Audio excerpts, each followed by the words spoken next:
Bonsoir. Ce soir, c'est Mamie qui raconte l'histoire de la marmite magique. Il était une fois une jeune fille très pauvre qui vivait avec sa sœur. Tous les jours, elle parcourait la campagne à la recherche de baies pour améliorer l'ordinaire. Au hasard de ses promenades, elle eut un jour la bonne fortune de rencontrer une vieille femme qui l'implora. « Mon enfant, donne-moi un petit morceau de pain. J'ai si faim que c'est à peine si je puis me tenir debout. » La pauvre jeune fille s'excusa de ne pas avoir elle-même grand-chose à manger, mais elle partagea volontiers sa pauvre pitance avec la vieille femme. Celle-ci, pour la remercier de sa générosité, lui avoua être en fait une fée.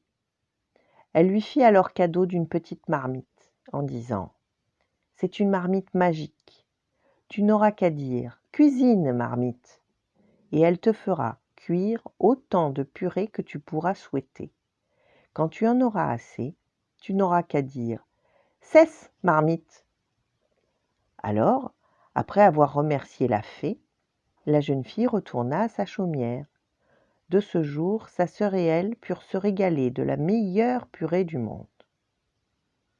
Un jour que la jeune fille était sortie et qu'elle tardait à rentrer, la sœur se dit qu'elle pourrait bien commencer le repas avant que sa grande sœur ne rentre. Elle posa la marmite sur le feu et dit « Cuisine, marmite !» Et la purée se mit à apparaître dans la marmite magique.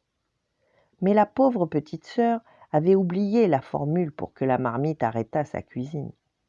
Alors la purée se mit à bouillonner, elle déborda, se répandit sur le plancher et atteignit bientôt le seuil. « Marmite, arrête-toi! Je t'en supplie, cesse! Stop la cuisine !» Aucune formule ne marchait, et la purée débordait toujours, si bien qu'elle passa par la fenêtre et gagna même la place du village. La jeune fille qui arriva alors, elle cria bien vite « Cesse, marmite !» Mais il y avait une telle montagne de purée sur la place que les paysans ne pouvaient plus passer avec leurs charrettes. Il fallut attendre que les chevaux, les chiens, les chats, les souris, les agneaux et tous ceux qui voulaient bien finissent de manger toute la purée pour que la place retrouve son apparence normale. La sœur comprit qu'il ne faut jamais se servir des choses dont on ignore le mode d'emploi. Voilà. Bonne nuit, faites de beaux rêves et à demain.